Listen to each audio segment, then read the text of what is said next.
Selamat datang di dua pertemuan terakhir. Pertemuan kita tinggal 2, materinya tinggal 1. Materinya adalah kolom pendek. Maksud saya materinya adalah kolom langsing maksudnya. Kalian sudah mempelajari kolom pendek di beton 1. Nah, untuk beton 2 ini bagaimana kalau kolomnya itu sangat tinggi, bahkan tergolong langsing gitu. Seperti kalian ketahui juga kalau di baja itu kelangsingan itu sangat berpengaruh begitu ya. Nah, di beton itu kelangsingan sebenarnya juga ada. Cuma ya nanti kita lihat kasus apa tuh dikatakan langsing gitu. Jadi mungkin memang tidak seberpengaruh baja gitu ya kalau kelangsingan. Kalau di beton sendiri biasanya ya kalau di baja itu sangat sensitif dengan langsing gitulah ya. Tapi kalau di beton sebenarnya tidak sesensitif itu, tetapi ada kasus-kasus tertentu yang bisa dikatakan langsing dan kita harus udah mempredik dari awal gitu. Oh ini kolomnya langsing sehingga harus seperti apa desainnya. Terus kolom langsing ini materinya lumayan banyak, jadi nggak bisa untuk satu pertemuan ya. Jadi memang pas gitu di 2 pertemuan ini itu akan kolom langsing seperti itu. Oke, mungkin kita mulai aja ya buat materi hari ini. Brian Yehezkiel bisa minta tolong bacain. Bisa, Bu. Columns. Columns are vertical members carrying primarily axial loads from roof and floors to the foundations. Because of the continuity of beam to column connection, most columns are loaded in compression and bending. Ya oke, terima kasih Brian. Jadi ya ini kolom ya, kolom itu adalah member vertikal yang paling utama itu nahan aksial gitu. Jadi kayak balok gitu, itu mungkin ada aksial tetapi aksialnya sangat kecil. Bahkan kurang dari 0,1 AGFC prime-nya. Kalau lebih dari 0,1 AGFC prime, selalu kita harus kategorikan dia sebagai kolom. Jadi kalau misalkan misalkan kalian punya balok, tapi aksialnya dominan, nah itu harus kalian perhitungkan juga sebagai kolom gitu ya. Gitu. Jadi dikatakan dominan tuh sebesar apa? Itu kalau lebih dari 0,1 AGFC prime ya. 0,1 AGFC prime. Kalau aksialnya lebih dari segini, itu kalian harus mengkategorikan dia sebagai kolom. Gitu. Walaupun dia adalah penampakannya balok gitu ya, tapi kalau aksialnya menonjol, kalian harus harus anggap dia sebagai kolom. Pendekatan desainnya adalah desain kolom. Nah, apalagi kalau yang benar-benar kolom, yang benar-benar member vertikal gitu, dia pasti menahan aksial di atasnya, bahkan kumulatif. Bahkan kalau misalkan 56 lantai ya, kumulatif beban lantai atas itu ditahan sama beban lantai bawah. Beda ya sama balok tuh nggak kumulatif. Jadi sekali lagi pahami load pads-nya. Lalu pahami ini ya. Ininya gitu. Karena ketika kalian bisa membreakdown alur ini gitu, ya kalian menyelesaikan masalah gitu. Jadi pas banget gitu kalian menyelesaikan masalah. Nah, jadi yaitu ya, jadi kolom ini tugas utamanya adalah menahan aksial, paling dominan lah intinya. Tapi nggak menutup itu saja, jadi dia juga punya momen gitu kan ya. Lalu dia juga punya geser, lalu kadang-kadang dia juga ada torsi gitu. Jadi banyak juga gaya yang dia tahan, tetapi ya significance-nya gitu, primernya dia nahan aksial. Nah, terus ya nanti kalau ada pertanyaan silahkan langsung aja ya. Kalau misalkan mau diskusi silahkan langsung ya. Terus habis itu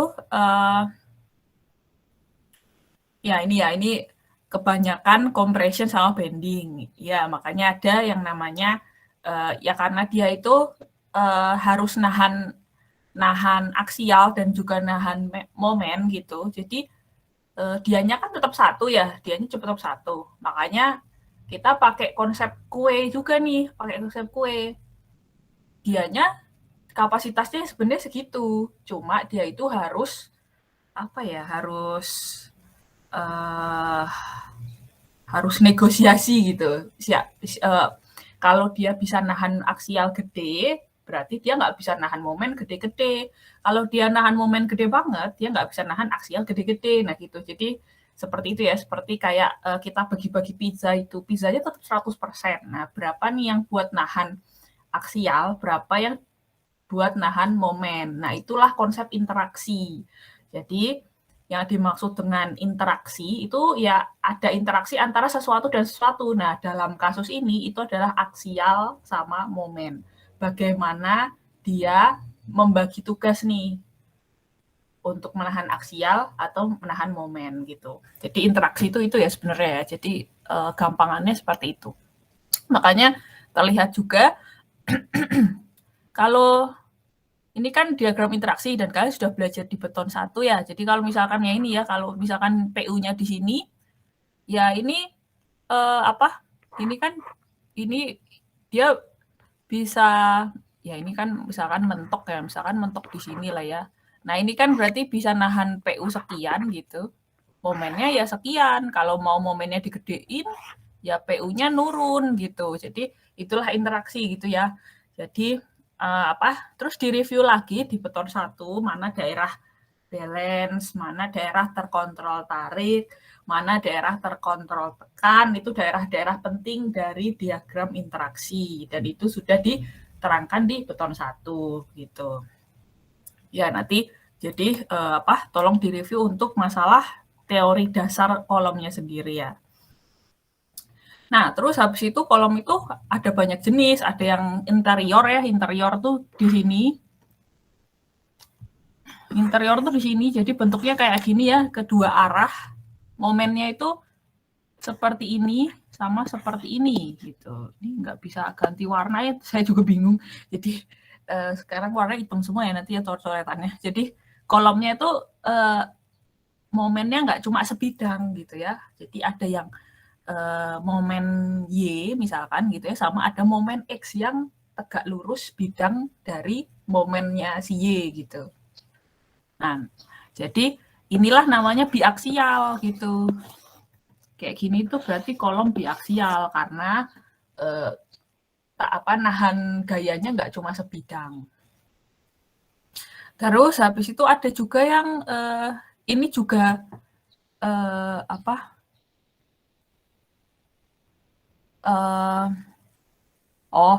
bentar. Ini kenapa disebut axially loaded? Itu kalau misalkan seimbang ya. Kalau misalkan seimbang momennya antara kanan kiri, lalu kanan kirinya arah bidang X sama kanan kirinya bidang Y gitu.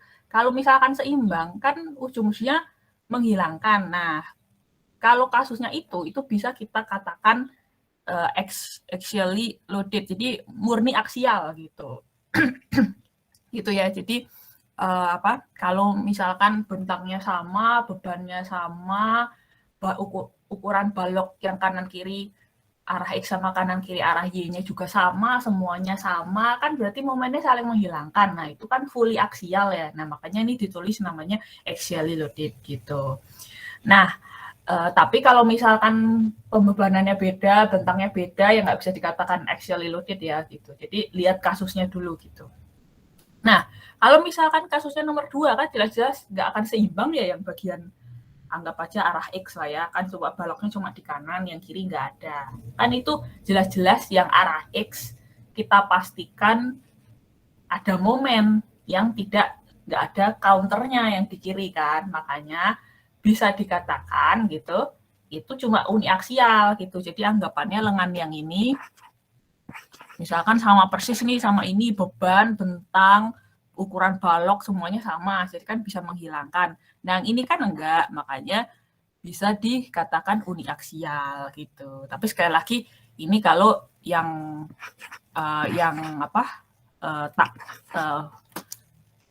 bentang yang ini sama ininya sama ya. Jadi bisa dikatakan uniaksial. Nah, sekarang kondisinya kalau di sudut jelas-jelas nggak ada tangan kirinya ya, baik arah X sama Y. Ya udah, dia adalah biaksial gitu. Itu ya, jadi itu in general. Tapi sekali lagi gambar pertama bisa juga biaksial kalau ya momennya beda kanan kirinya kan bakal keluar momen gitu ya. Gitu, ini adalah idealnya.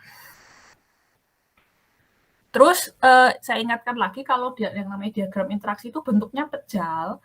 Jadi ini tuh cuma potongan slice aja di sudut, misalkan sudut 0%, tapi sebenarnya ke arah tegak lurusnya itu ada, bayangin kayak bola gitu ya. Jadi diagram interaksi itu bola gitu, 3 dimensi gitu. Jadi kalau kita motong 0% itu dapatnya momen, misalkan ini momen X gitu ya. Kalau kita motong 90 derajat, kita dapatnya momen Y gitu. Nah, di antara itu juga ada momen-momen lainnya. Jadi bentuknya tuh pejal ya. Jadi anggap bayanginnya dia seperti bola gitu, bentuknya pejal. Nggak cuma 2 dimensi kayak gini nih kan, gambarnya 2 dimensi ya karena dipotong di 0 derajat.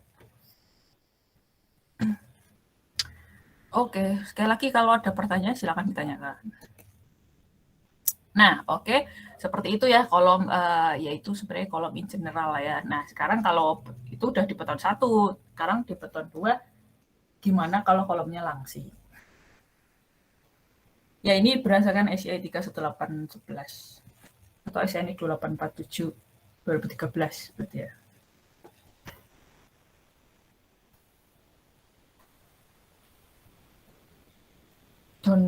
Jonathan bisa minta tolong bacain?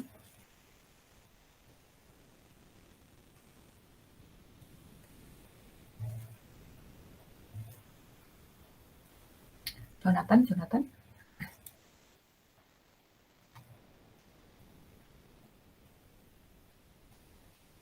Jonathan nggak ada. Andre Budiarto bisa minta tolong bacain?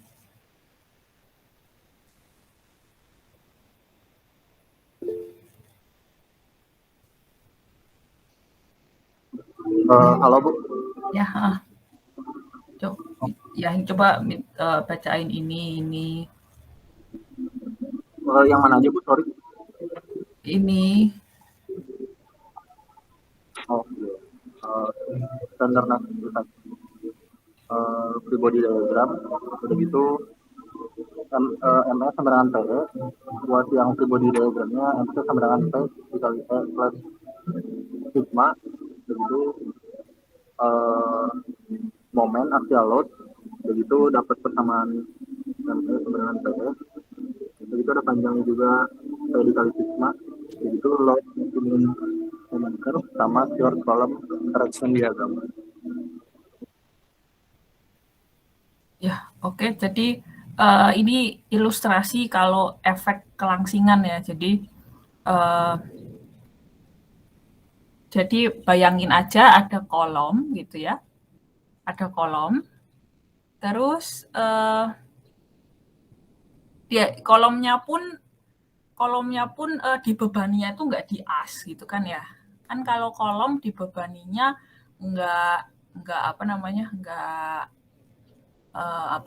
nggak di as kan ada eksentrisitas. Nah, ceritanya dibebani nih nggak di as. Jadi keluarlah momen gitu ya, P kali E gitu. Nah, sebenarnya kan momennya cuma P kali E ya sebenarnya tuh. Originalnya itu kan momennya cuma P kali E. Nah, tetapi karena dia langsing, dia ledutannya tambah gede nih. Itulah si delta gitu. Itu gara-gara dia langsing. Nah, kan jadinya momennya jadi amplified ya. Jadi lebih gede gitu. Momennya membesar nih.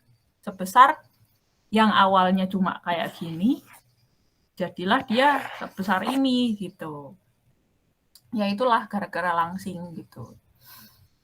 Dan sebenarnya itu jadi kayak lingkaran setan sih. Jadi itu adalah momen yang baru, momen sekian akan bikin dia ngelendut lagi, terus membesar lagi, makin ngelendut lagi, membesar lagi, makin ngelendut lagi, dan seterusnya deh. Jadi kenapa kalau efek kelangsingan ini nggak kita nggak kita antisipasi dari awal gitu ya, setidaknya kita udah predik harusnya, itu kadang-kadang bisa fatal gitu. Jadi sebenarnya tergantung kasusnya sih, tapi bisa tak menutup kemungkinan menjadi fatal seperti itu.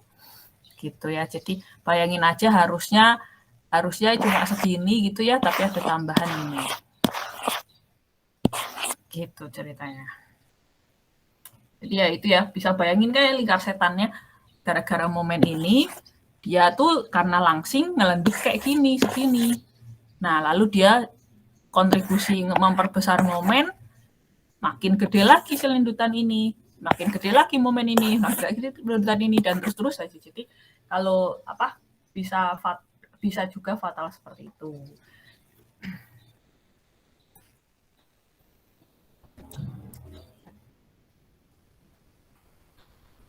Gabriel Vincent bisa minta tolong bacain.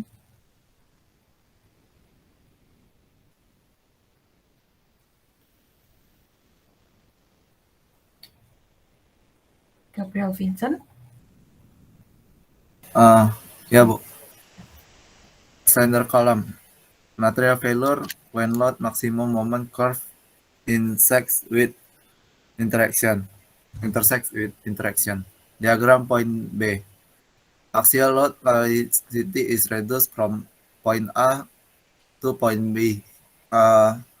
Result from what are referred to as slenderness effects.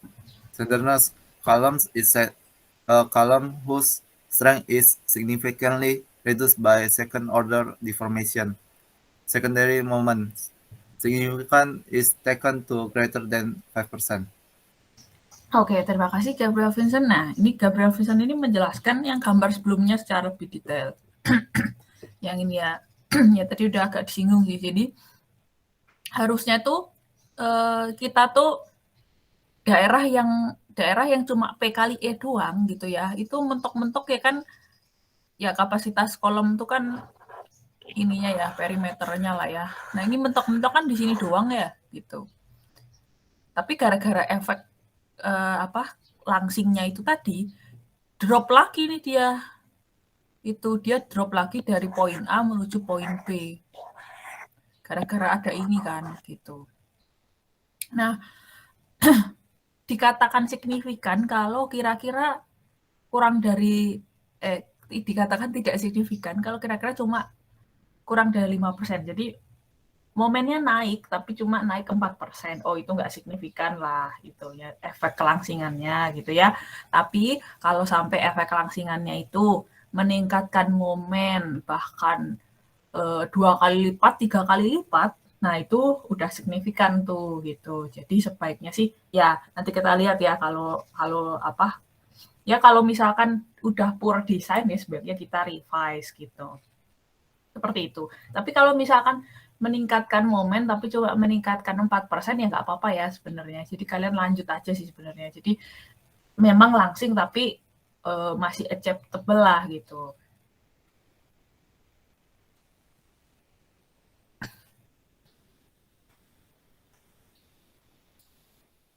Rian Anggono bisa tolong bacain.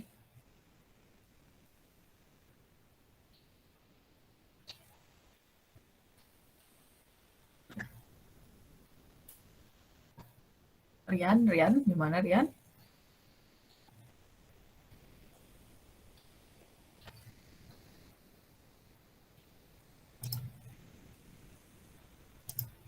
Ya untuk Jonathan mungkin bisa dicek lagi mic-nya. Mungkin bisa rejoin gitu. Ya udah kalau gitu Theodoricus Rio bisa tolong bacain. Iya Bu, bisa. Material failure versus stability failure. For a moderate length column line OB, the deflection becomes significant, reducing the failure load, and the column fail when it intersects with the interaction diagram. Material value. For a very slender column, when axial load P is increasing applied at a constant eccentricity E, it may reach a deflection at which the m per dp approaches infinity of negative. meaning with future deflection, axial load capacity will drop stability failure. Oke, terima kasih. Nah, ini bahasa gaulnya ya, itu kalau gone wrong gitu ya. Jadi jadi yang dijelasin Rio itu kalau makin apa ya, makin digedein gitu, makin makin didrastiskan gitu. Ya itulah ya, sejauh mana jadi gone wrong sih si efek kelangsingan ini gitu ya. Jadi harusnya kan kalau kolom pendek kayak di beton 1 itu harusnya tuh daerah sini si kolom kita ya. Ya ini doang nih, makanya ini namanya short column. Jadi ya cuma di daerah A ini, itulah daerah yang kolom pada umumnya kalau nggak punya kelangsingan gitu ya, makanya namanya kolom pendek. Nah, terus habis itu kalau dia gara-gara langsing gitu kan, drop kan kekuatannya, makin drop menuju ke B tuh. Nah, di titik B itulah terjadi material failure. Kegagalannya karena kegagalan material.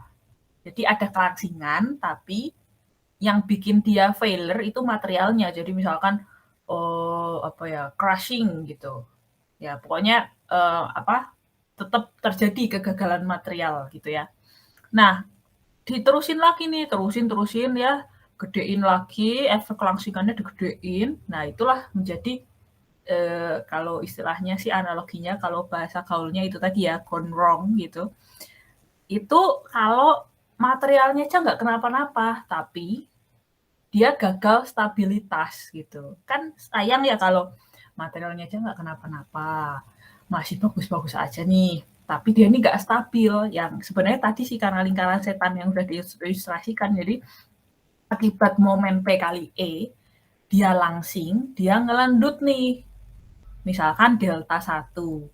Nah, delta 1 ini kontribusi memperbesar adanya momennya karena memperbesar eksentrisitas. Momennya membesar.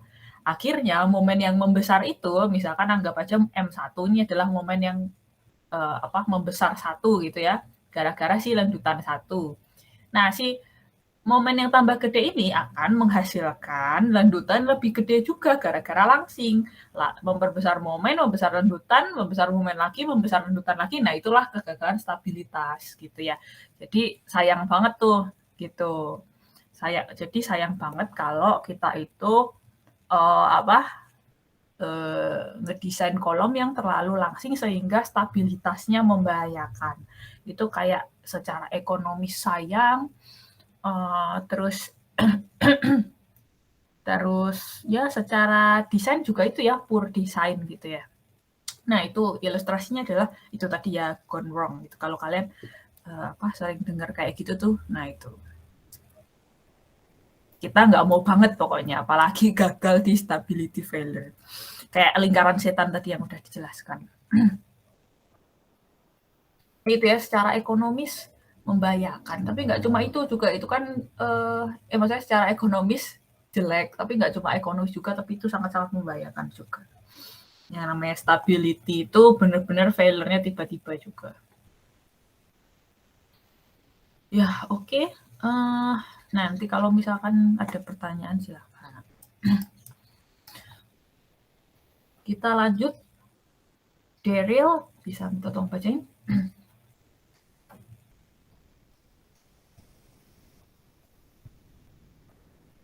Daryl Harsavarda. Oh ya, bisa Bu. Oke. Buckling of actually loaded elastic column or Euler's formula. In short column, buckling load exceed direct crushing strength or material failure. For slender column or larger kiloliters per R, failure may occur by buckling stability failure, where buckling load will decrease with increasing slenderness. Ya, oke. Terima kasih, Daryl. Jadi ini ada suatu grafik ya.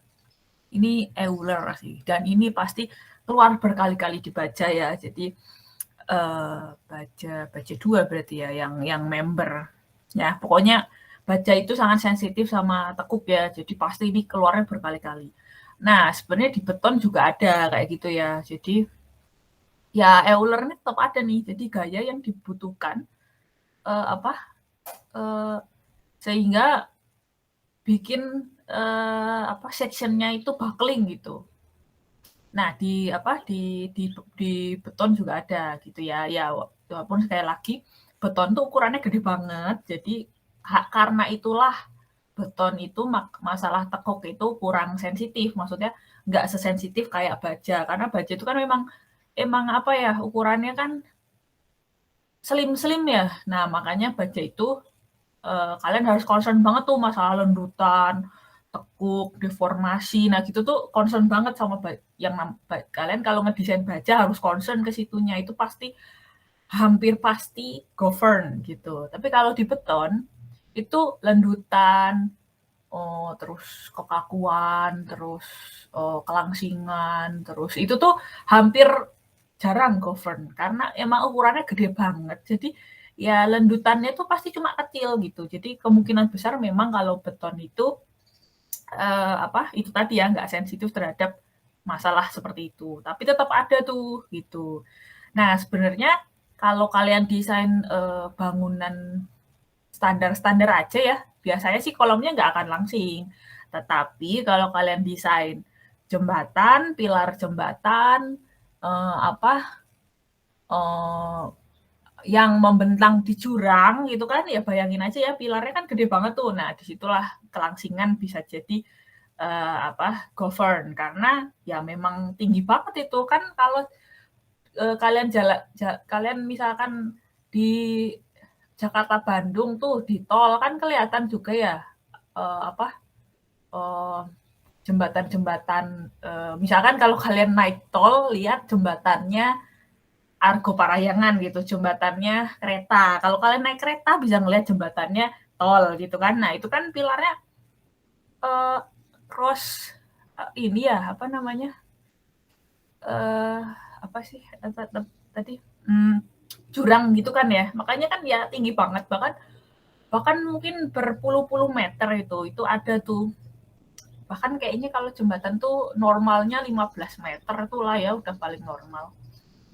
Kalau di atas jurang pasti lebih dari itu, bahkan 20-30 meter bisa jadi gitu. Nah, disitulah bisa govern yang masalah kelangsingan beton gitu ya. Jadi kita harus ngecek gitu ya tadi ya.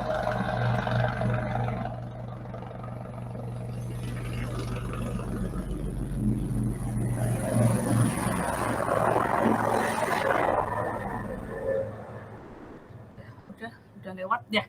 Ya, jadi kita harus ngecek itu tadi. Itu significance gak sih gitu, sama seperti yang udah tadi ya. Tadi Rio kan ya yang menjelaskan tadi apakah itu masih oke, apakah itu udah gone wrong gitu. Kalau misalkan udah masalah stabilitas, sebaiknya kita revise, kita gedein penampangnya. Jangan sampai kita gagal di stabilitas. Seperti itu ya. Ya, oke. Jadi itu tadi, ini Euler tuh ada juga ya sekali lagi di beton gitu, tetapi ya itu tadi saya highlight di kasus-kasus tertentu. Karena kalau normal-normal aja ya kalian desain kolom 4 meter mah kayaknya juga nggak akan langsing sih. Tapi sekali lagi tugas besarnya bisa coba dicek aja gitu. Tapi harusnya sih nggak langsing ya kalau 4 meter mah. Terus, nah ini adalah grafiknya gitu ya. Di kolom pendek,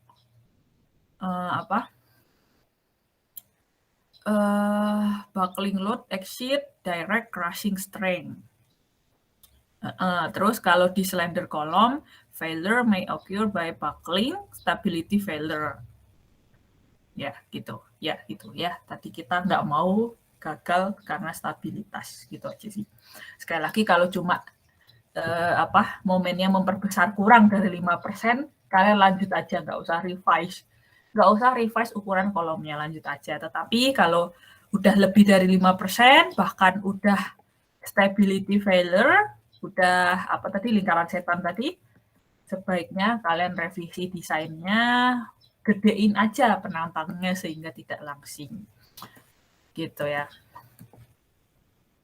Nah, ini kalau efek diagram interaksi kalau beberapa KL per R ya ini rumusnya sama juga kan ya kayak baca KL per R gitu. Yaitu sekali lagi kalau dibaca itu bahkan setiap section kalian selalu cek kan KL per R ya. Bahkan ini pertama kali kan kalau kalian di hitungan baca ini pertama kali kalian cek. Nah, itu jadi ya karena memang concern ya ke situ. Nah, gimana sih efeknya ke diagram interaksi gitu. Nah, kalau misalkan nggak ada kelangsingan nih, bentuknya bagus banget nih, gendut ya. Kalau bentuknya gendut kayak gini tuh berarti kapasitasnya gede gitu. Kan bagus ya gendut. Nah, kalau langsing gitu, langsingnya ditingkatin, ya ini sampai 130 KL per R-nya, kan jadi kecil banget tuh, kecil banget nih kapasitas kolom kita gitu. Jadi ya itu ya significance-nya efek langsingan.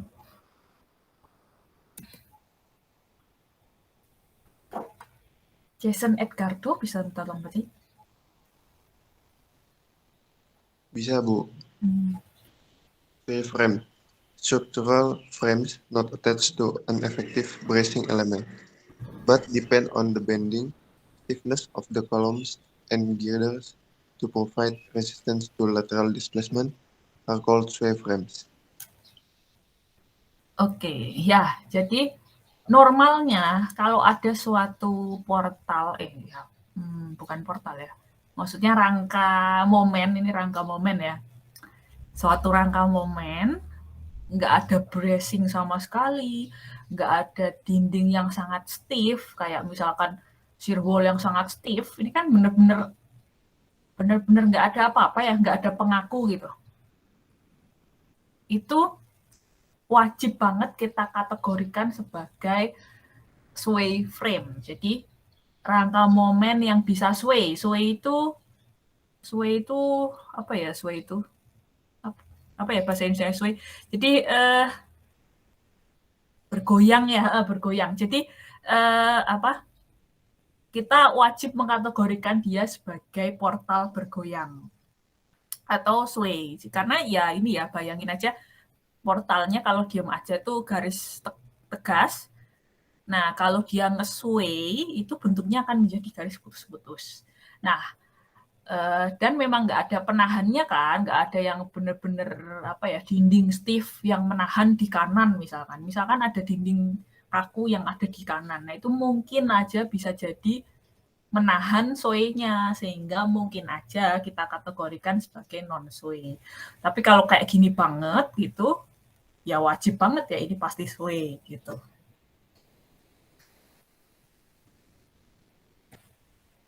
Nah, ini kalau non-sway. Jihan bisa minta tolong baca. Bisa, Bu. Non-sway. Structural frames whose joints are restrained against lateral displacement by attachment to rigid elements or bracing are called non-sway frames. Shown in figure 9.1, according to ACI code 10.10.5.1, a column in a structure is non-sway if the increase in column and moments due to second order effects doesn't exceed 5% of first order and moments. Oke, ya terima kasih Jihan. Nah, jadi Jihan ini menjelaskan kalau kondisi non-sway. Kondisi non-sway itu kalau ada suatu penahan, jadi si rangka momennya itu mau sway, tapi ditahan ceritanya tuh. Nah, ditahan ini bisa jadi ditahan oleh suatu apapun gitu ya, misalkan dinding, terus apalagi kolom, misalkan pokoknya yang benar-benar stiff tapi ditahan yang benar-benar stiff, nggak cuma nahan tapi tetap letoy gitu ya, nggak gitu ya, tapi ditahan dan benar-benar stiff gitu. Nah, itulah non-sway gitu ya, secara teori seperti itu. Nah, tapi ACI itu menambahkan kita itu boleh mengatakan dia non-sway kalau peningkatan di column and moments, jadi momen ujung kolomnya itu akibat second order effect. Second order effect itu adalah kelangsingan ya. Jadi dibaca juga ya, second order itu adalah kelangsingan. Itu tidak melebihi 5% dari first order momennya. First order moment itu momen apa adanya yang P kali E tadi. Kalau second order itu udah gara-gara efek kelangsingan. Nah, kalau akibat kelangsingan dibanding sama first order-nya itu tidak melebihi 5%, barulah dikatakan dia itu non-sway. Tapi kalau misalkan lebih ya kalian harus mengkategorikan dia sebagai sway gitu. Jadi ya seperti itu. Jadi misalkan nanti kalian ngedesain gedung apalagi gedung tall building ya, jadi kan tinggi banget tuh, misalkan ya 5-6 lantai ke atas gitu.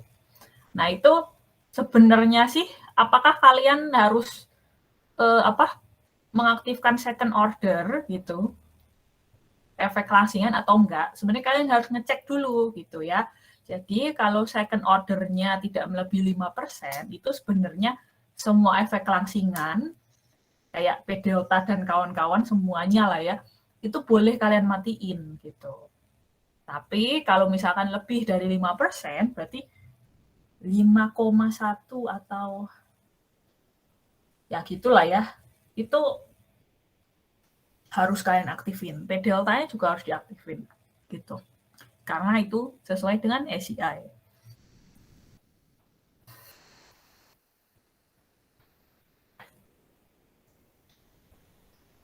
Vincent Haris bisa tolong bacain.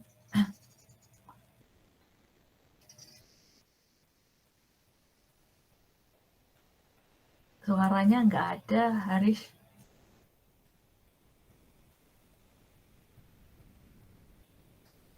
Ya mungkin kayak Jonathan tadi ya, coba mic-nya dicek lagi atau mungkin rejoin lagi.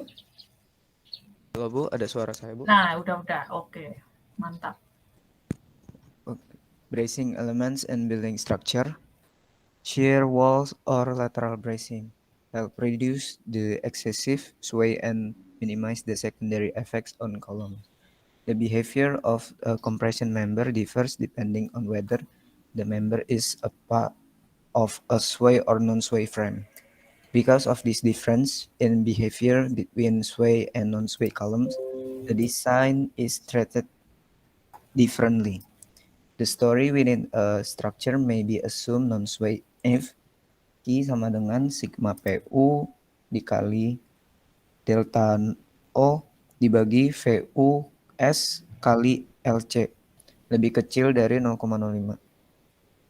Key stability index for a story, sigma PU and VUS are the total factor from the same load combination, vertical load, and the horizontal story shear in the story being evaluated. Delta O, the first order relative lateral deflection between the top and bottom of the story due to VUS. LC, length of compression member in a frame, measure center to center of the joint in the frame. Oke, terima kasih Vincent Haris. Nah, ini yang dijelasin Vincent Haris itu adalah maksud dari slide sebelumnya.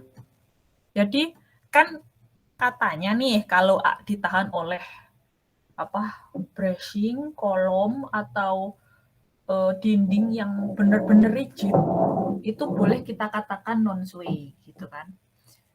Nah, kalau misalkan nih ada bracing gitu, tapi sebenarnya dia nggak rigid-rigid amat tuh gitu ya, tetap ada bracing, tapi ternyata bracingnya tuh nggak terlalu rigid lah gitu, atau ada kolom tapi nggak terlalu rigid, atau ada shear wall tapi nggak terlalu rigid gitu. Nah, ACI sekali lagi bilang dikatakan non-sway kalau second order dibandingkan first order-nya itu tidak melebihi 5%-nya gitu ya.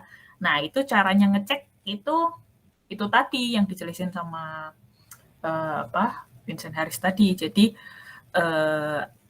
harus dicek, ini harus kurang dari 0,05 gitu. Jadi kalau misalkan lebih gitu ya, walaupun ada bracing, walaupun ada dinding gitu, tapi kenyataannya lebih. Jadi kita harus ngaktifin tuh second ordernya, kayak P delta-nya, P delta efeknya, dan gitu ya, seterusnya gitu, itu harus aktif gitu. Kalau kurang, boleh dimatiin. Nah, jadi ya itu tadi ya. Jadi sebenarnya kan bracing elemen seperti shear wall, lateral bracing itu sebenarnya membantu mengurangi excessive sway dan meminimalisir efek dari tadi ya secondary efeknya gitu, second ordernya gitu. Nah, tapi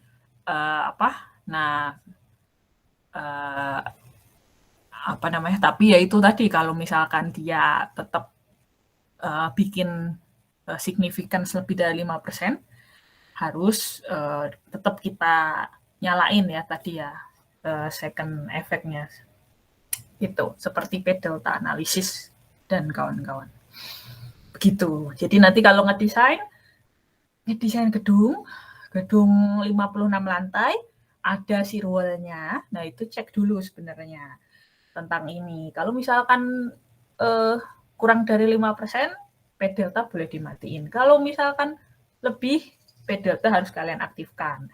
Jadi ketika kalian mengaktifkan P delta, sebenarnya kalian mengaktifkan secondary efeknya dari si kolom. Seperti itu. Nah, jadi ini semacam diagram alir gitu ya. Jadi kalian itu jadi secara garis besar frame tadi ya ada dua, ada yang sway, ada yang non sway. Nah, pertama-tama kita harus cari dulu gitu ya, termasuk sway apa non sway gitu. Terus misalkan jadi sway sama non sway sendiri itu tuh ada batas di mana kapan kita boleh meneglect kelangsingan. Jadi kayak udah deh nggak apa-apa gitu, lanjut aja deh gitu. Nah itu batasnya gimana sih gitu? Itu beda batasnya. Jadi kalau sway itu kalau KLU per R-nya kurang dari 22,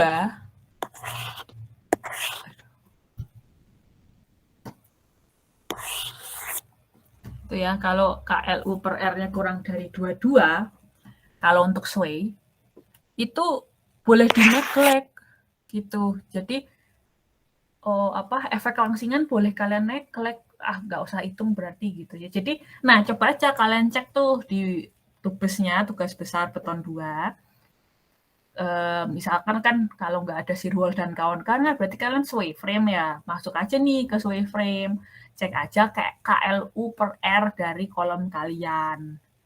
Gitu ya. Ini cuma fungsi K, fungsi jari-jari girasi sama L gitu. Nah, kalau misalkan kurang dari 22 nih, ya udah, nggak perlu ngecek second order gitu. Nyantai-nyantai aja kalau termasuk dari batas itu.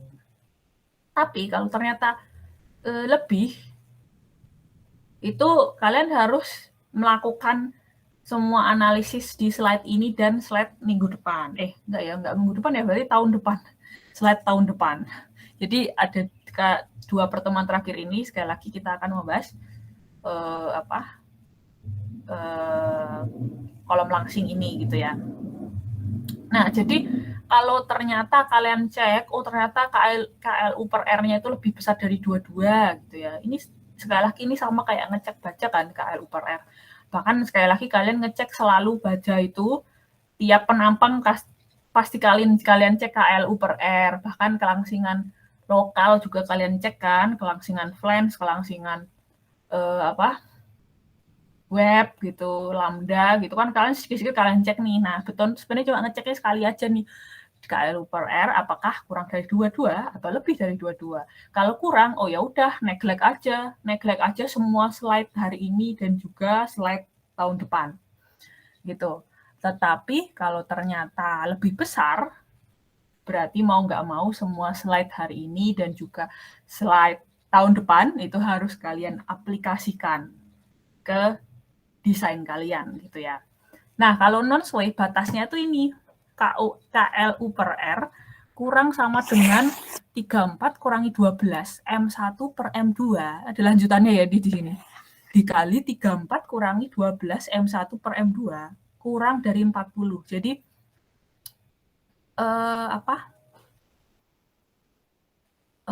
yaitu, jadi apakah, jadi kita cek KLU per R-nya berapa, dibandingin sama 34 kurangi 12 M1 per M2 dikali 34 kurangi 12 M1 per M2 gitu ya. Dan harus kurang dari 40 gitu. Kalau misalkan iya, ya udah sekali lagi ya sama kalian neglect efek langsingannya. Lanjut aja, maksudnya slide setelahnya, slide hari ini dan juga slide tahun depan nggak usah dilihat, nggak usah didesain gitu ya. Tetapi kalau ternyata lebih besar KLU per R-nya dari 40 maupun rumus itu 34 minus bla bla bla itu, ya mau nggak mau kalian harus mengaplikasikan slide ini dan juga slide tahun depan itu ya. Gitu. Jadi coba kayak gitu aja ya kalau kelangsingan beton.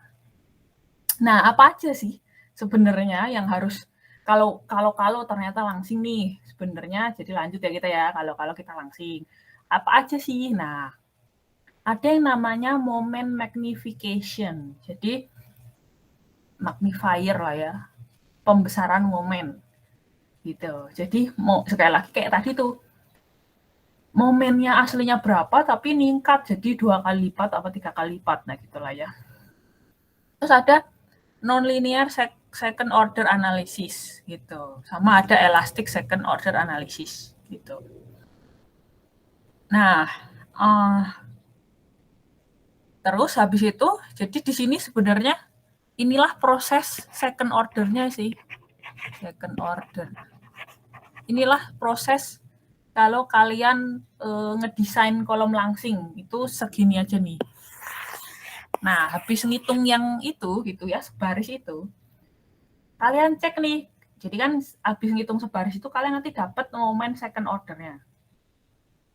Nah, apakah momen yang udah mengakomodir second order-nya itu kurang dari 1,4 kali momen first order-nya gitu ya. Ini pertanyaan nih. Kalau misalkan lebih, itu kalian harus revisi desain kalian gitu ya. Jadi berarti ini gone wrong ini tadi ya. Kalau di bahasa viralnya nggak boleh nih. Revise gitu ya, jadi kayak ada sinyal revise gitu. Nah, kalau misalkan efek momen yang udah mengakomodir second order efeknya itu kurang dari 1,4 first ordernya, jadi masih inilah ya, masih kurang ya, memperbesar 0,35 lah ya, 35% berarti ya, yaitu kalau yes gitu, ya udah nggak apa-apa, kita lanjut aja. Jadi kondisinya adalah kalian udah tahu kolomnya langsing, tapi maksudnya nggak parah-parah amat sehingga menimbulkan stability failure tadi. Jadi kalian boleh lanjut tuh. Jadi misalkan kalian udah ngedesain kolom buat pilar jembatan misalkan, tingginya pilar 30 meter. Kalian pakai ukuran berapa ya? Ukuran misalkan pakai ukuran 4 meter kali 4 meter misalkan. Sebenarnya itu kategorinya langsing gitu ya. Setelah kalian cek, terus udah kalian analisis second order, masuk langsing gitu. Cuma ternyata memang momen yang udah mengakomodir second order itu kurang dari 1,4 first ordernya. Jadi masih nggak apa-apa. Ya udah lanjut aja sih ukuran 4 kali 4 meter gitu. Kalau kalian revisi ya bisa jadi nggak langsing kan, bisa jadi ukurannya kolom pendek gitu kan. Tapi sebenarnya nggak direvisi pun boleh gitu ya ceritanya. Tapi kalau ternyata lebih besar dari 1,4 first order-nya, mau nggak mau 4,4 meter itu harus kalian revisi. Karena kurang ekonomis tadi ya, gitu. Gitu ya, jadi sebenarnya langsing boleh ya, asalkan masih wajar gitulah. Gitu. Ya sama kayak baja kalau kalian ngedesain. Ini sekali lagi nih, saya sering analogikan gitu. Sama kayak baja kan ada tekuk LTP ya, tekuk LTP, terus dia kategori buckling inelastic, buckling elastic gitu-gitu kan. Kalau kalian masuk inelastic buckling kan boleh sebenarnya. Tapi kalau kalian masuk elastic buckling itu udah nggak ekonomis tuh. Jadi kondisi elastik aja dia udah buckling, nah itu udah nggak ekonomis sebenarnya. Tapi kan inelastic buckling, jadi ketika inelastic dia baru buckling, itu kalian kan nggak apa-apa tuh desain di situ. Jadi sebenarnya dia termasuk langsing karena buckling, walaupun saat inelastik gitu. Tapi itu nggak apa-apa, nah sama aja kayak gitu tuh. Jadi desain kolom langsing itu nggak apa-apa, asalkan tidak gone wrong gitu ya.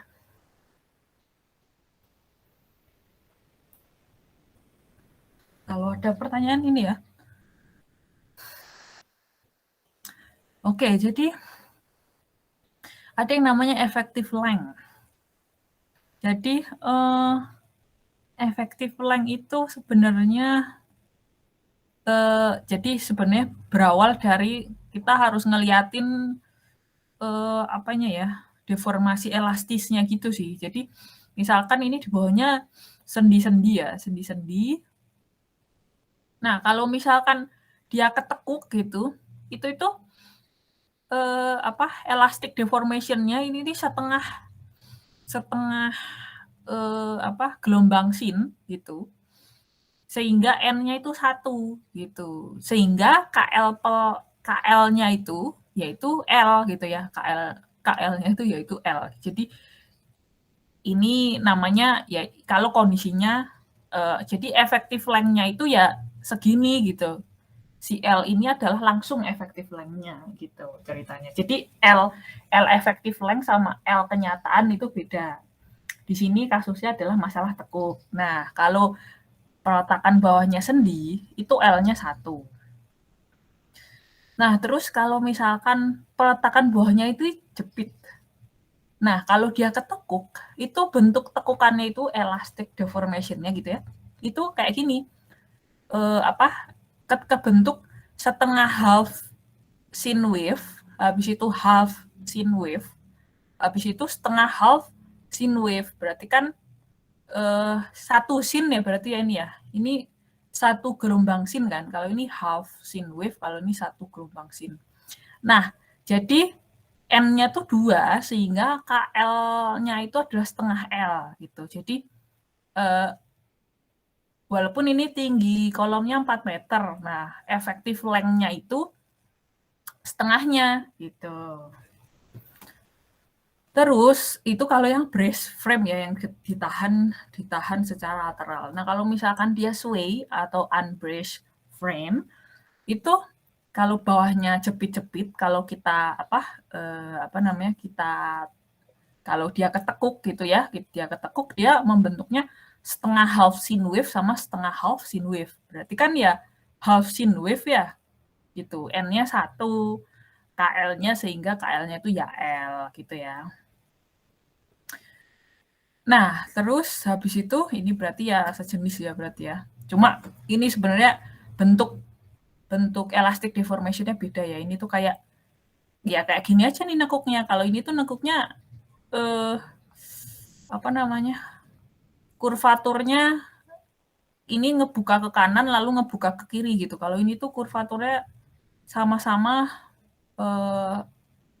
ya bayangin aja kalau kalian punya penggaris ya kayak gini nih kurvaturnya. Tapi kalau ini tuh kayak gini gitu.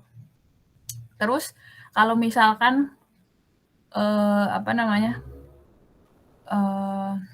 peletakannya bawahnya jepit gitu ya, terus atasnya sendi gitu. Ini kebentuknya kayak gini ya, setengah half sin wave sehingga N-nya itu setengah, makanya KL-nya itu 2L. Gitu ya. Jadi ini misalkan ini tinggi antar lantainya 4 meter, KL-nya itu berarti 8 meter gitu ya. Itu kalau unbrace.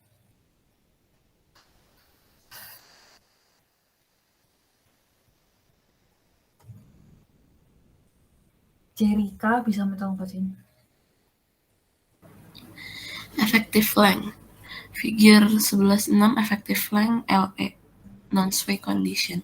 For compression members in a non-sway frame, the effective length LE falls between Ln/2 and Lu, where Lu is the axial unsupported length of the column. Oke, terima kasih. Nah, ini masalah si effective length ini ya. Jadi misalkan kondisi ini non-sway dulu ya, ini non-sway. Jadi ada nih kondisi ketika LE-nya langsung panjang si kolom ini, LE-nya langsung si panjang kolom. Bawah sendi, atas sendi gitu ya, sendi-sendi, L effective length-nya langsung efektif panjang dianya gitu lah ya. Gitu. Nah, itu kalau perletakannya sendi-sendi kan. Nah, kalau perletakannya jepit-jepit, itu kalau nekuk elastic deformation-nya jadi kayak gini. Nah, LU-nya kan sekian, tapi panjang efektifnya itu setengah LU. Yang ini nih efektifnya nih, panjang efektif. Gitu. Ini tadi ini ya. Ini nih.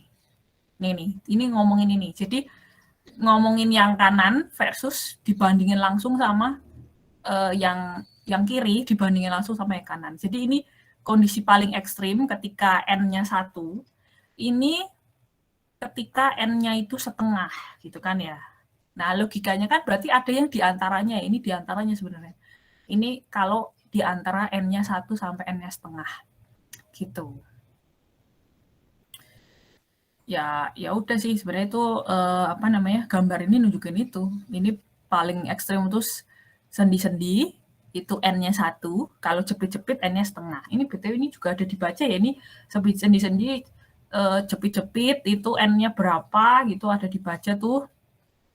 Terus berarti ada yang diantaranya gitu aja sih. Ini diantaranya. Jadi kenapa dia diantaranya? Ya berarti perletakan di sini tuh antara sendi menuju, maksudnya dia nggak terlalu sendi, tapi dia juga nggak terlalu jepit gitu. Jadi antara ini, kondisi perletakan antara ini sama ini kan berarti ada antaranya gitu. Ya udah deh, cuma gitu aja ya. Pokoknya sebenarnya kalau mau ngelihat elastic deformation bisa lihat di inflection point-nya ini buat menentukan panjang efektif. Seperti itu. Jadi inflection point ini mungkin kalau ini di antara sendi dan jepit, inflection point-nya agak memanjang ya, agak memanjang. Kalau ini masih nggak jelas nanya aja ya. Carisa, Tahara Diva bisa mau bacain? Bisa, Bu. For compression members in a sway frame, the effective length L is always greater than the actual length of column LU and maybe 2 LU and higher. Oke, terima kasih Carisa. Nah, ini kalau kondisinya sway. Jadi kan sebenarnya kita udah bahas ya sway itu yang ini nih. Jadi kita mau ngomongin ini versusin langsung sama ini. Jadi ini jepit-jepit ya. Lalu versusin sama ini. Nah, ini kondisinya ceritanya kalau bawahnya jepit tapi atasnya bebas. Ini paling ekstrim. Bawahnya jepit, atasnya bebas. Nah, kalau dia ketekuk, bentuknya itu elastic deformation-nya, bentuknya itu kayak gini nih. Bentar. Gimana sih?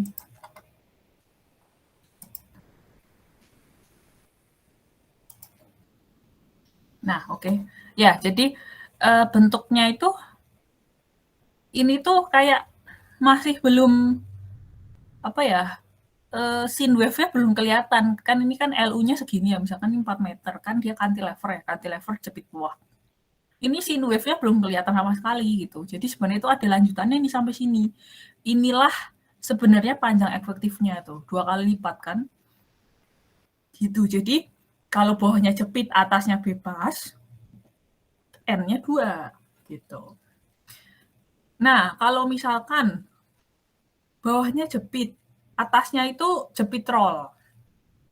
Gitu ya. Jadi nah, bentuk elastic deformation-nya itu kalau dilanjutin jadinya kayak gini.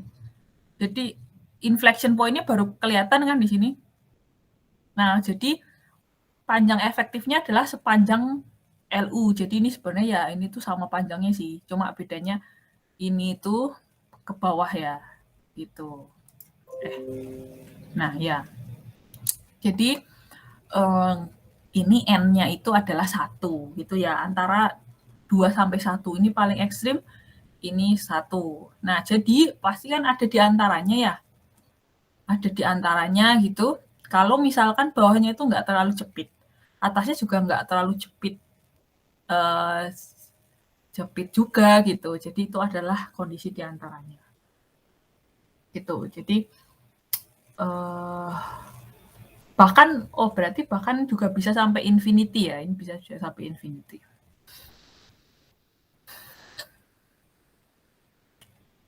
Ya, itulah. Itu effective length ya. Jadi effective length itu belum panjang penampakannya. Jadi kita harus ngelihat inflection point dari deformasi inelastik ketika dia buckling. Ceritanya adalah gitu. Dan ini sebenarnya yaitu kalau jepit-jepit 1, kalau salah. Kalau jepit-jepit setengah, kalau sendi-sendi 1 itu juga sama seperti kalau kalian menghafalkan dibaca.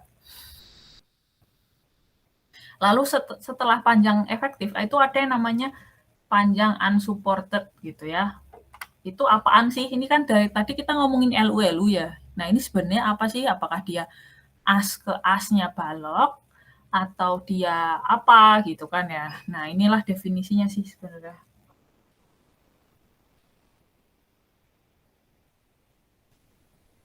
Jihan bisa minta tolong bacain.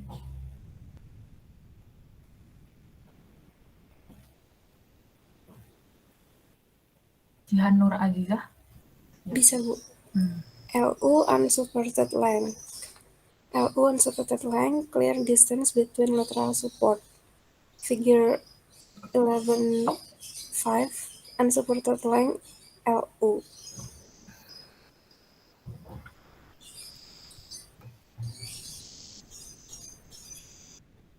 Ya, oke. Jadi yang namanya unsupported leg itu kalau misalkan dia ya cuma biasa ya ada beam doang di atasnya, kita ngitungnya kayak gini nih. Berarti bener-bener apa ya, dari ini aja apa namanya, bawah lantai lah ya, bawah lantai sampai atas lantai gitu. Kalau misalkan ada pembesaran kolom capital ini namanya. Kayak gini tuh kolom capital, ini kolom capital. Kita bisa ngitung yang setelah capital aja gitu. Itulah LU.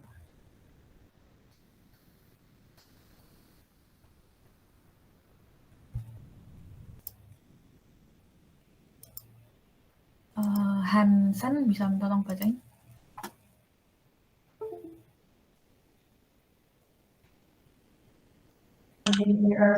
Bisa, Bu.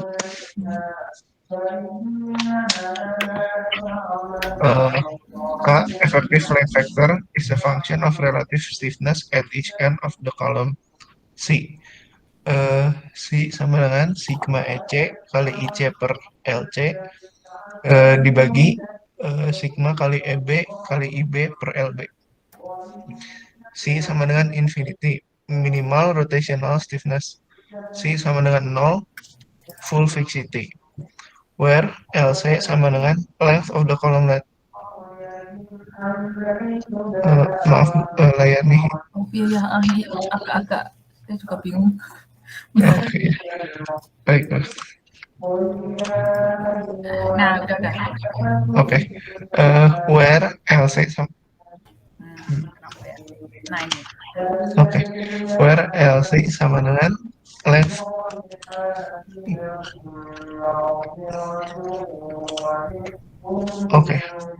where LC sama dengan length of column center to center of the joints. LB sama dengan length of the beam length of beam center to center of the joint. Bentar, mungkin saya ulangi. Ya, baik.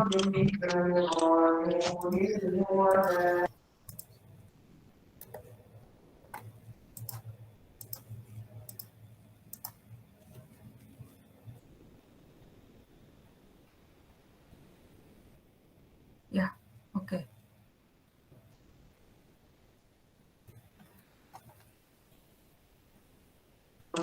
Oke. LB sama dengan length of beam center to center of the joints. SC sama dengan modulus of elasticity of column concrete. EB sama dengan modulus of elasticity of beam concrete. IC sama dengan moment of inertia of column cross section about an axis perpendicular to the plane of buckling being considered. IB sama dengan moment of inertia of beam cross section about an axis perpendicular to the plane of buckling being considered. Oke, terima kasih Hansen. Jadi ini kita mau ke arah sini nih, sebenarnya ini juga agak-agak pasti pernah lihat kan ya dibaca ya. Jadi kita mau menentukan yang namanya K gitu ya. Pakai nomogram sih ini ceritanya. Kalau masih diajarin dibaca itu bagaimana menentukan K.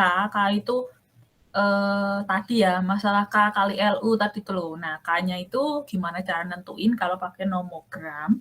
Itu ada 2 nomogram, yang kiri yang non-sway, yang kanan sway. Nah, buat masuk ke nomogram ini harus ngitung ini ya.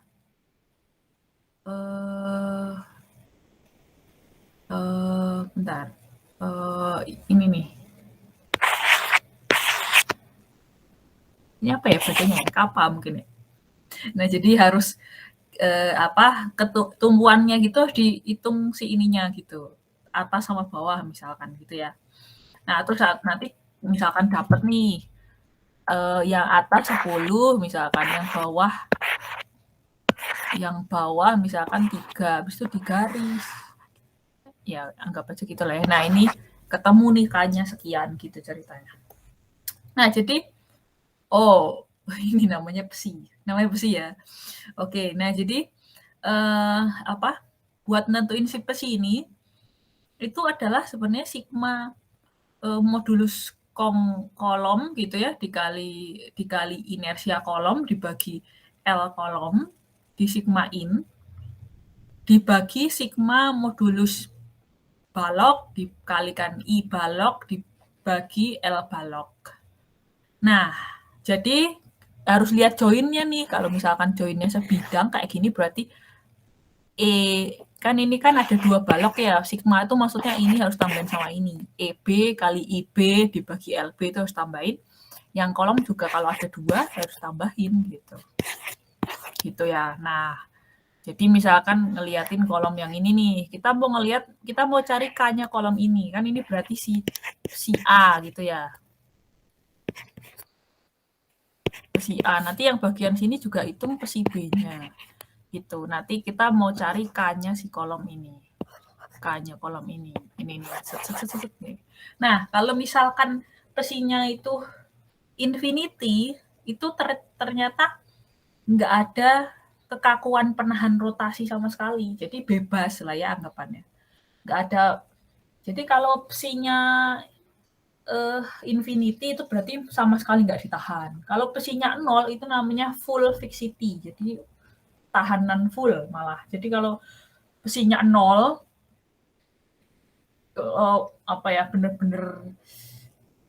bener-bener jepit lah ya, fully jepit gitu, itu pesinya 0. Tapi kalau bebas gitu, itu infinity gitu ya. Kalau diantaranya ya berarti antara nggak terlalu jepit dan juga nggak terlalu bebas gitu ya.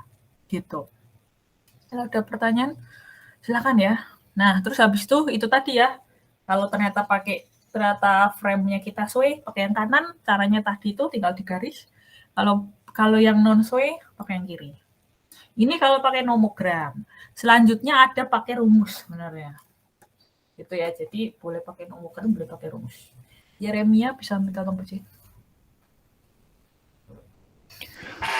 Determine K non-sway K sama dengan 0,7 ditambah 0,05 dikali maaf Bu, itu bacanya apa ya Bu ya? Psi. Psi A tambah psi B kurang dari sama dengan 1. K sama 0,85 tambah 0,05 psi yang minimum kurang dari sama dengan 1,0. Psi A and psi B are the values of psi at the two ends of the column. Psi min is the smaller of the two values. Ya, oke, terima kasih Jeremia. Jadi ini sebenarnya rumusnya gitu ya, rumusnya kalau nggak pakai nomogram. Jadi kalau misalkan non-sway bisa 0,7 plus 0,5 psi atas tambah psi bawah kurang dari 1. Cari smallernya ya, kalau kayak gini kurang dari 1 tuh berarti cari smallernya. Terus habis itu ini juga 0,85 plus 0,5 psi minimum. Minimum adalah terkecil dari psi A sama psi B gitu. Ya udah deh gitu. Jadi cari minimum ya dari dua rumus ini. Itu kalau non-sway. Nah, kalau sway pakai ini. Stephen Haley, bisa tolong bacain? Baik, Bu. Sway. For columns in sway frame restrained at both ends, K is taken as 4cm lebih kecil dari 2. K sama dengan 20 kurang cm per 20 dikali akar 1 tambah cm. 4cm lebih besar sama dengan 2. K sama dengan 0,9 dikalikan akar dari 1 tambah cm. Where cm is the average of c values at the two ends of the column. For columns in sway frames hinge at one end, K is taken as K sama dengan 2 tambah 0,3 C, where C is the values at the restrained end of the column.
Ya, oke.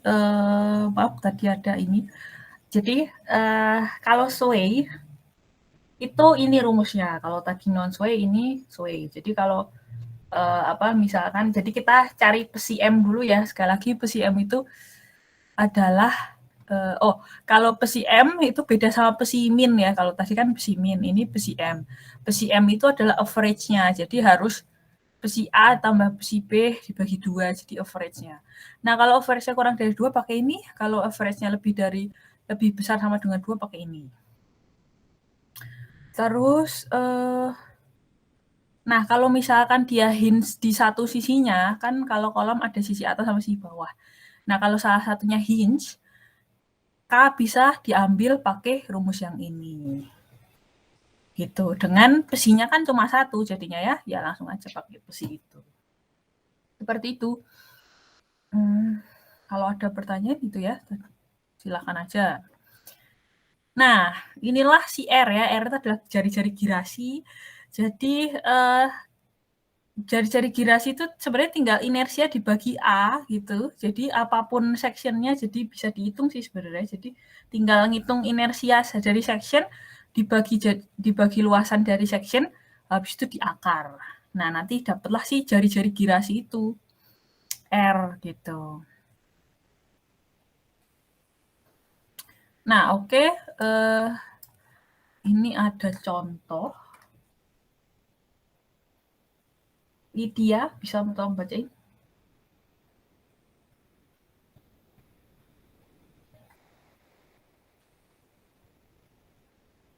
Lydia Philadelphia.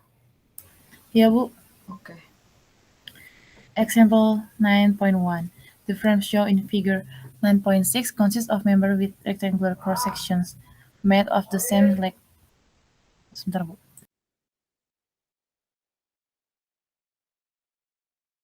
Made of the same straight concrete.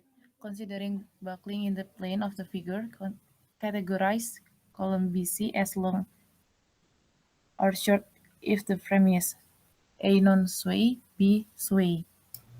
Ya, oke, terima kasih Lydia. Jadi ceritanya ini ada apa namanya frame kayak gini ya. Ukurannya yang bawah 4,5 meter, atasnya 4 meter. Terus baloknya 30 kali 60 ya. Lalu kolom atasnya 30 kali 35, kolom bawahnya 30 kali 40.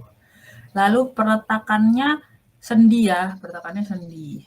Terus jarak ke horizontalnya 9 meter sama 7,5 meter. Terus ini udah diketahui gaya dalamnya juga ya. Jadi atas itu ada 27 ton meter, bawahnya 40 ton meter. Kita suruh kolom BC aja ya. Nih, kolom BC. Jadi ini aja nih, kita suruh ngecek ini aja. Tapi kalau misalkan kolom BC itu non-sway, sama kalau misalkan kolom BC itu sway gitu. Jadi pakai dua case gitu ya.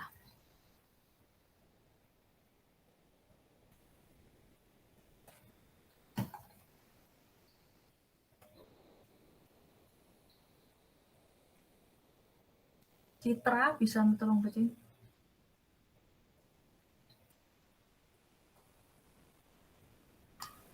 Solution A non-sway from a column to be short. KLU per gamma kurang dari 34 min 12 dikali M1 per M2 kurang dari 40. LU sama dengan 400 dikurang 30 dikurang 30 sama dengan 340 cm. K is conservatively taken as 1.0. KL per gamma sama dengan 1 dikali 340 per 0,3 dikali 35 sama dengan 32,38.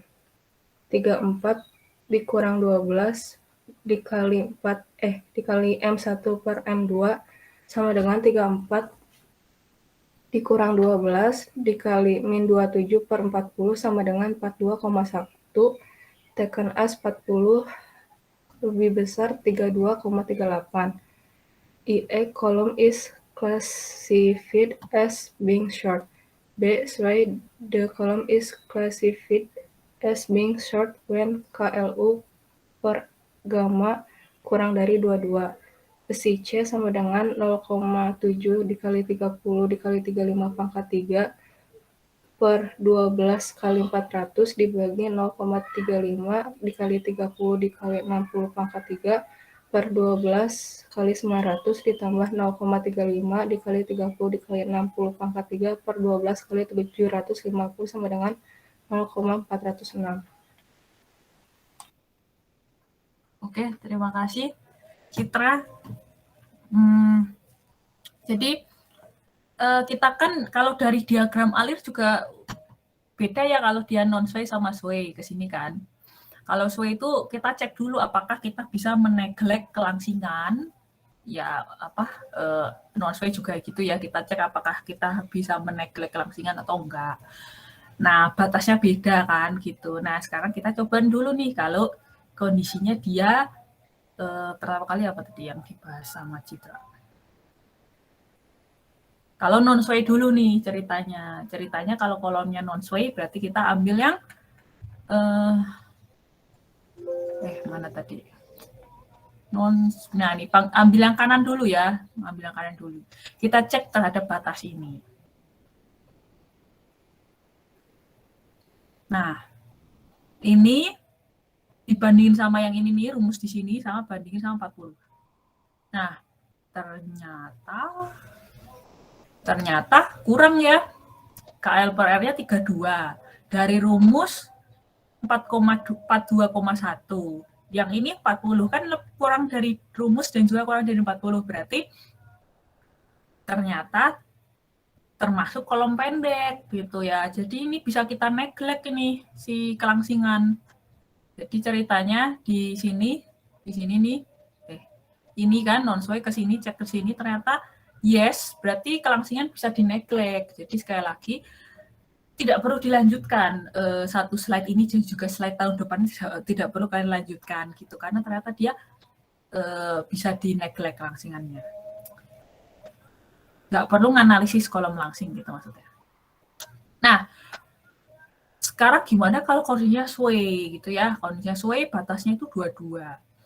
Nah, pertama-tama Citra ngitung psi C-nya. Kan ini BC ya. Dia ngitung psi C itu yang di sini nih. Gitu. Tapi kan butuh hitungan sertahnya ya psi B dan seterusnya ya. Nah, oleh itu kita lanjutkan ya.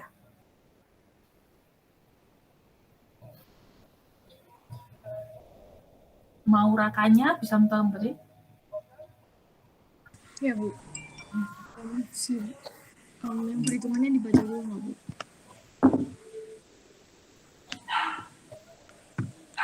Si B sama dengan 0,7 kali 30 kali 30 pangkat 3 per 12 kali 400 ditambah 0,7 kali 30 kali 40 pangkat 3 per 12 kali 450 dibagi 0,35 dikali 30 kali 60 pangkat 3 per 12 kali 900 plus 0,35 kali 30 kali 60 pangkat 3 per 12 kali 750 sama dengan 0,945.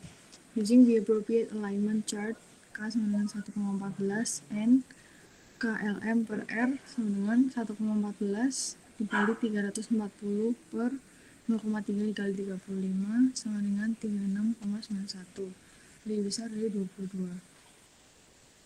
Column is classified as being slender or long. C could have been evaluated using equation 9.5. Cm sama dengan 0,6 plus 0,945 per 2 sama dengan 0,675. K sama dengan 20 min 0,675 per 20 dikali akar 1 plus 0,675 sama dengan 1,25. Ya oke, terima kasih.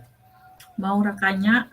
Nah, jadi tadi Citra udah nyari psi C ya, nyari psi C. Tadi Citra udah nyari psi C. Nah, lalu dilanjutkan sama mau rakanya itu cari psi B. Nah, terus habis itu ternyata psi C 0,406, psi B 0,945 gitu kan ya. Terus kalau pakai apa namanya? Kalau pakai itu nomogram, K-nya dapat 1,14. Terus habis itu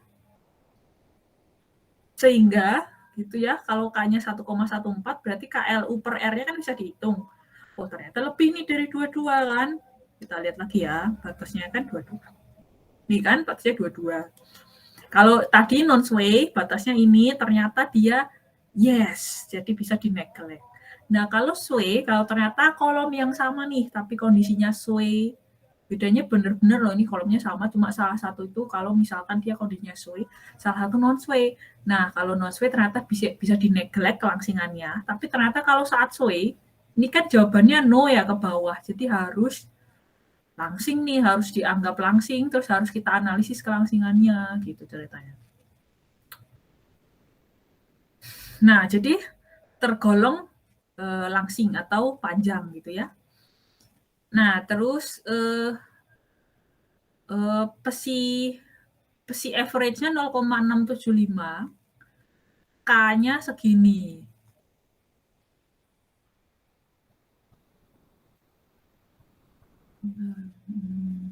Ya ini ya, kalau misalkan pakai ini nih.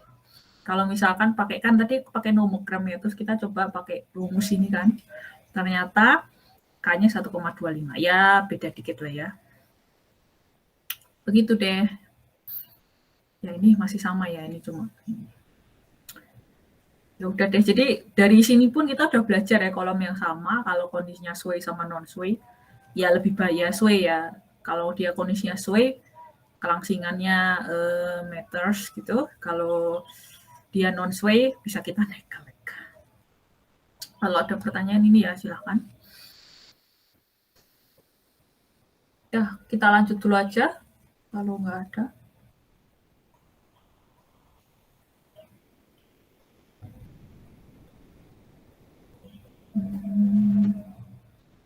Nathaniel Calvin bisa tolong bacain? Bisa, Bu. P delta analysis second order. The moment due to axial load multiplied by a deflection to each point along the line.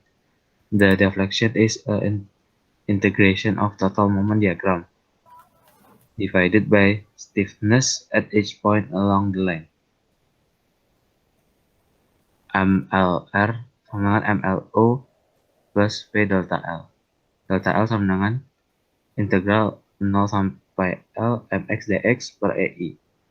Delta L sama dengan integral 0 sampai L mx dx. Itu apa ya?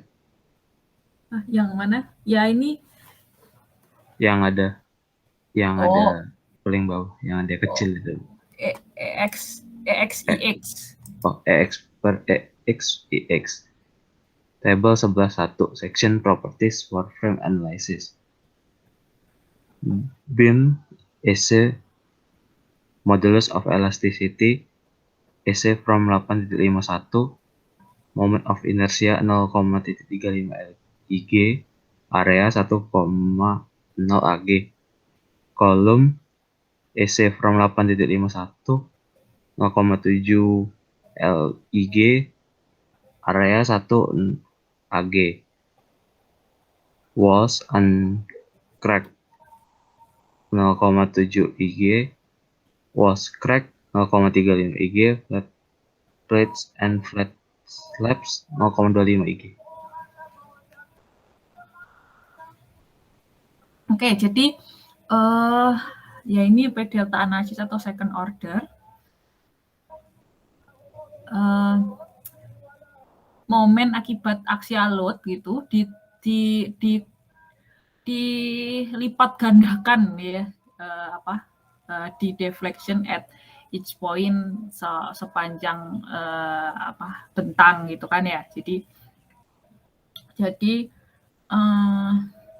sebenarnya jadi deflection itu adalah integral dari momennya gitu dibagi kekakuannya.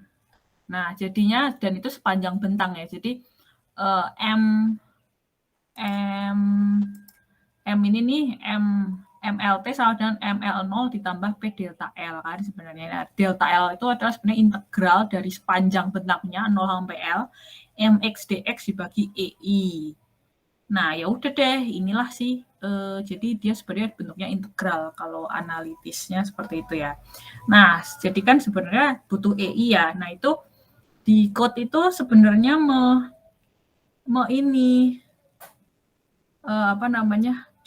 di code itu yang namanya di code itu bilang AG-nya boleh pakai 100% gitu ya. Tapi yang namanya inersia itu kalau beam pakai 35%-nya, kalau kolom pakai 70%-nya. Kalau dinding yang uncracked pakai 0,7, tapi kalau crack 0,35. Kalau flat plate pakainya 0,25 Ig. Jadi nggak fully gross ya inersianya gitu. Ini di code sih di 318 atau di 2847. Nah, ya udah jadi yang namanya moment magnification itu kalau non-sway sebenarnya kata kuncinya itu sebenarnya sih kalau non-sway itu target dari hitungan kita tuh ini sih. Nih kalian tuh sebenarnya nyari ini sih target kalau ujungnya kondisinya non-sway, terus kalian harus ngecek second ordernya gitu ya. Tadi kan kondisinya kalau di tugas di ini tadi kan di contoh tadi kan non-sway-nya ini ternyata bisa di-neglect ya gitu loh. Kalau misalkan enggak gitu, kalian harus analisis second order gitu. Nah, ini tujuan kalau non-sway itu tujuan kalian ke sini nih rumusnya. Jadi MC itu akan delta non-sway dikalikan dengan M2 gitu. Nah, terus delta non-sway itu cara ngitungnya gimana? Cara ngitungnya itu gini. Itu ya, ternyata butuh CM. Nah, CM itu apa? CM itu ini. Nah, untuk ngitung CM ini harus tahu ilustrasi yang bawah ini. Jadi, kalau misalkan kondisinya momen atas sama momen bawahnya sama, kayak gini nih, CM-nya 1. Kalau misalkan momen bawahnya nggak ada momen, di atasnya M2, ini CM-nya 0,6. Kalau misalkan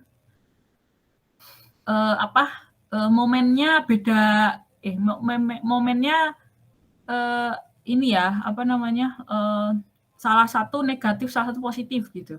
Nah, itu maksudnya bentuk diagram momennya seperti ini gitu. Itu jadinya CM-nya 0,4. Terus kalau kayak gini juga CM-nya 0,4. Jadi bedain ya, ini sama nih ya, tapi bedanya diagramnya kayak gini. Kalau ini kan sama, tapi diagramnya tuh kotak gitu loh. Jadi beda ya, CM-nya 1 sama CM-nya 0,4. Gitu untuk sesama nilai besaran momen yang sama gitu. Terus habis itu jangan lupa, butuh PU sama PC ya. PC ini Euler yang tadi gitu. Terus habis itu butuh EI buat ngitung PC, EI-nya pakai ini. Gitu. Terus jangan lupa sebenarnya ini ya, inersianya dikurangi. Terus habis itu M2 ini cari juga namanya M2 minimum, itu sekian. Kalau misalkan ternyata M2 yang di sini tuh lebih minimum lagi daripada yang ini, harus pakai yang ini gitu. Ya udah deh. Ya sudah deh, ya seperti itu ya, gitu aja. Gitu. Sebenarnya kalau non-sway tujuannya cuma ini ya, ini. Tapi buat ngitung itu tadi butuh variabel-variabel yang tadi sudah dijelaskan. Nah, kalau sway itu kayak gini. Ya, minta tolong bacain. Felix, bisa tolong bacain? Bisa, Bu. Moment magnification, sway, M1 sama dengan M1NS ditambah, ini bacanya apa ya, Bu? Delta sway. Oh, delta sway, M1 sway, the non-sway moments, MN sway. M2 sama dengan M non-sway, NS itu non-sway. Ya. Oh, M non-sway, oke. M2 sama dengan M2 non-sway ditambah delta sway dikali M2 sway. Sway moments, M sway. Delta sway, M moment sway sama dengan moment sway dibagi I dikurang Q lebih besar sama dengan moment sway. I sama dengan stability index for a story sama dengan sigma PU dikali delta 0 per V unsway V US dikali LC. Delta sway moment sway sama dengan moment sway dibagi 1 dikurang sigma PU per 0,75 sigma PC lebih besar dari moment sway. Sigma PU sama dengan summation of all vector vertical loads in a story. Sigma PC sama dengan summation of the critical buckling loads for all sway resisting columns in a story. Oke, terima kasih Felix. Nah, jadi kalau non-sway itu tujuan kita ini ya tadi ya. Ini tuh nggak kelihatan ininya ya buat ganti. Ya udahlah ya, jadi agak tertimbun. Jadi tujuan rumus kita cuma ini ya, MC sama dengan delta non-sway kali M2. Itu kalau non-sway itu tujuannya cuma itu aja rumusnya. Tapi kalau sway tujuan kita itu ada 2 rumus. Ini rumus tujuan pertama, ini tujuan kedua gitu. Nah, Jadi walaupun dia sway, kelihatan ya, walaupun dia ini sway, tapi kita tetap harus ngitung momen non-sway ini ceritanya. Beda kalau non-sway itu cuma satu persamaan beres gitu, tinggal delta non-sway dikali M2 beres. Tapi kalau sway, itu walaupun dia namanya sway, kita harus ngitung dulu momen non-sway. Gitu. Nanti momen non-sway-nya itu akan ditambahkan delta sway dikalikan momen sway gitu ya. Gitu tuh. Jadi kan kelihatan nih M1 itu sama dengan M1 non-sway-nya ditambah delta sway dikalikan momen 1 sway. M2 juga gitu. M2 non-sway ditambahkan delta sway dikalikan M2 sway. Jadi sekali lagi walaupun dia namanya sway, kita harus ngitung momen non-sway sama momen sway-nya gitu. Beda kalau kondisinya non-sway benar-benar cuma satu rumus, cuma delta non-sway kali M2 gitu. Tapi kalau sway seperti ini ya agak lebih banyak dikit lah stepnya. Nah, jadi walaupun dia kondisinya sway, nanti itu kita harus jumlahkan. Kalau dia kondisinya non-sway, kita cari dulu momennya. Habis itu kita jumlahkan kalau dia kondisinya sway gitu. Jadi kayak gitu tuh, walaupun sebenarnya dia ya sebenarnya ya si rangka sway sih sebenarnya gitu, tapi harus kita breakdown dulu menjadi non sway dan sway gitu. Idenya adalah seperti itu. Detailnya nanti ada tapi di slide setelahnya ya, jadi banyak kan memang. Jadi kolom langsing ini nggak bisa satu pertemuan karena harus understanding-nya harus dapat banget sih. Kalau tangga itu sebenarnya masalahnya nggak susah, cuma intinya kalian ngebayangin tributary gitu. Tapi kalau ini mungkin teorinya harus kalian pahami juga gitu ya. Seperti itu. Nah, sebenarnya delta sway kali momen sway itu apaan sih? Nah, itu bisa pakai rumus yang ini.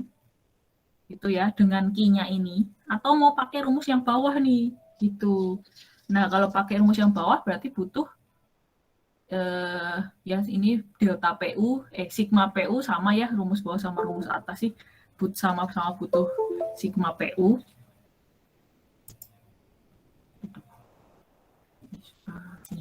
Nah,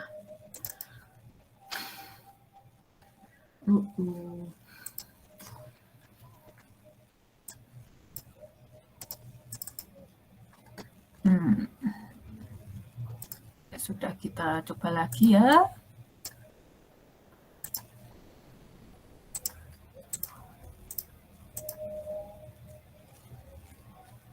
Nah, oke, jadi seperti harus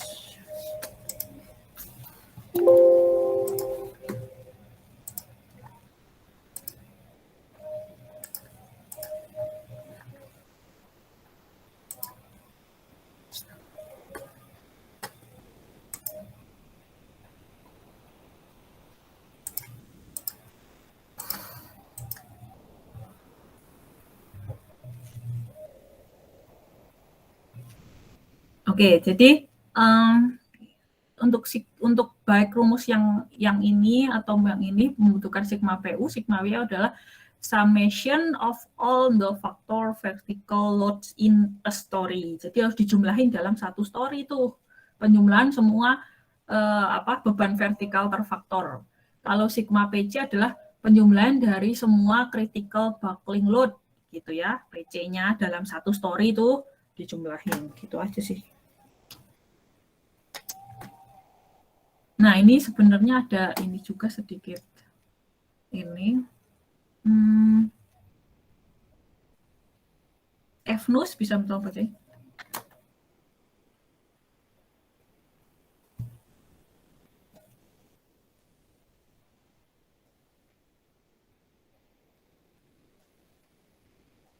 FNUS di mana FNUS?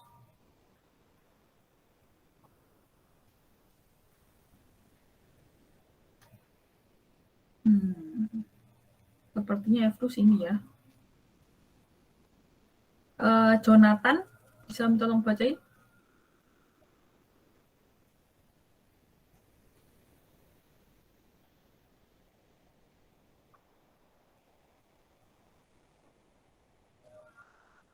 Jonathan masih berhalangan juga.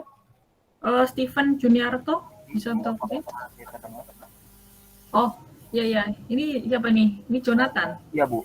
Oh, oke. Oke. Sudah terdengar ya, Bu? Ya, sudah mantap. Example, for non-sway frames, the figure shows a typical frame in an industrial building. The frames are spaced 6 meters apart.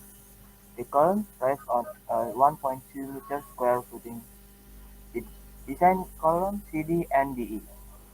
LFE with FC equals 20 megapascals and XY equals 420 megapascals. Oke, jadi sebenarnya dia ada sedikit ini, tapi sebenarnya ini example-nya akan dilanjutkan juga di slide setelahnya sih. Jadi ini sedikit aja lah ya. Jadi ceritanya tuh ada frame kayak gini nih, bentuknya kayak apa nih?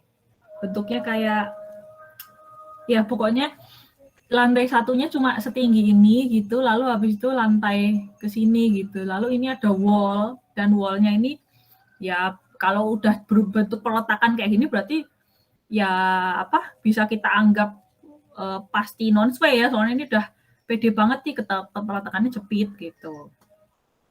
Nah, terus habis itu ini potongan AA ya, berarti ini kalau dipotong bentuknya kayak gini. 400 gitu ya, tinggi beam-nya berarti 385 tambah 225. Berapa tuh? 600 ya, 400 kali 600 berarti. Terus habis itu tebal platnya juga berarti kelihatan ya, 225. Terus habis itu apa lagi? Tinggi antar lantai yang bawah 6.000, yang atas ini 7.300. Terus ini diagram momennya ya, ini kayak gini udah dikasih tahu nih diagram momennya. Ini berarti nerangin ini nih dari EDC gitu. Ini diagram momennya nih, berarti ED diagramnya yang ini, DC itu diagramnya yang ini gitu. Terus apa lagi? Oh ya, ini langsung pondasi ya, pondasi 1,2. Terus ini jarak tegak lurusnya 6 meter ya. Jadi yang tegak lurus bidangnya nih itu 6 meter nih yang ke dalamnya. Yang ke dalamnya 6 meter. Error lagi nih sepertinya.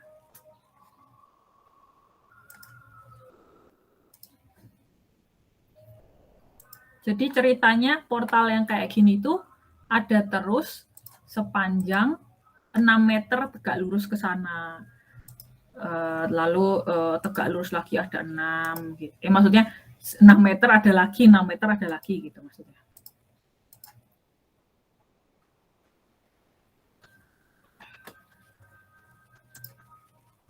Nah ya, jadi gitu ya. Jadi 6 meter ada lagi, 6 meter ada lagi. Kayak gini nih yang bentuknya H ini ke dalam jarak 6 meter ada lagi. Jarak 6 meter lagi ada lagi gitu yang tegak lurus bidang. Terus habis itu apa lagi? FC prime sekian, F yield sekian, jarak horizontalnya ini 9,1 sama 7,6.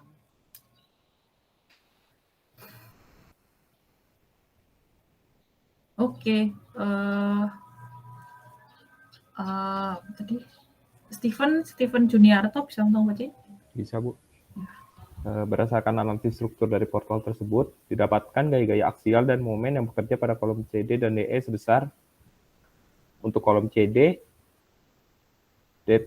untuk gaya P, date sebesar 350 kN, high float sebesar 105 kN, untuk kolom DE, date sebesar 220 kN, high sebesar 60 kN. Sedangkan untuk momen pada bagian atas kolom, untuk kolom CD, date sebesar minus 80 kN, high floatnya sebesar minus 19 kN, untuk kolom DE, date sebesar 57,5 kN, live load sebesar 15 kN.